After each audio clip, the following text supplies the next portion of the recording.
சூரா அல் பையினா.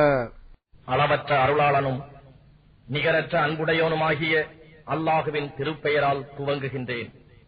வேதக்காரர்களிலும் முஷ்ரிக்குகளிலும் எவர்கள் நிராகரிக்கின்றார்களோ அவர்கள் தங்களிடம் தெளிவான ஆதாரம் வரும் வரை தம் வழிகளிலிருந்து விலகுபவர்கள் அல்லர்.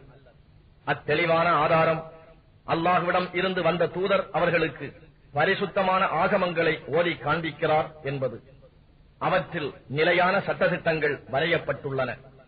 எனினும் வேதக்காரர்கள் அவர்களுக்கு தெளிவான இந்த ஆதாரம் வந்த பின்னரே அன்றி அவர்கள் பிளவுபடவில்லை.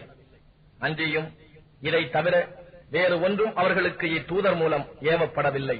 அதாவது அவர்கள் கலப்பற்ற தூய்மையான மார்க்கத்தை பின்பற்றி அல்லாஹ் ஒருவனையே வணங்க வேண்டும், அந்தரங்க சுத்தி உடையவர்களாக இருக்க வேண்டும், தொழுகையை முறைப்படி நிலைநிறுத்த வேண்டும், ஜகாத் கொடுக்க வேண்டும். மேலும் இதுதான் உறுதியான சன்மார்க்கமாகும்.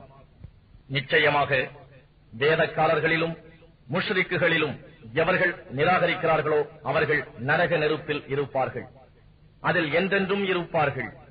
இத்தகையவர்கள்தாம் படைப்புகளில் மிக கெட்டவர்கள் ஆவார்கள். நிச்சயமாக எவர்கள் ஈமான் கொண்டு சாலிகான நல்ல அமல்கள் செய்கிறார்களோ அவர்கள்தாம் படைப்புகளில் மிக மேலானவர்கள். அவர்களுடைய நற்கூலி அவர்களுடைய இறைவனிடத்தில் உள்ள அதுனு என்னும் சொர்க்கச் சோலைகளாகும். அவற்றின் கீழே ஆறுகள் ஓடிக்கொண்டிருக்கும். அவற்றில் அவர்கள் என்றென்றும் தங்கியிருப்பார்கள். அல்லாஹுவும் அவர்களைப் பற்றி திருப்தி அடைவான், அவர்களும் அவனைப் பற்றி திருப்தி அடைவார்கள். தன் இறைவனுக்கு பயப்படுகிறாரே அத்தகையவருக்கே இந்த மேலான நிலை உண்டாகும்.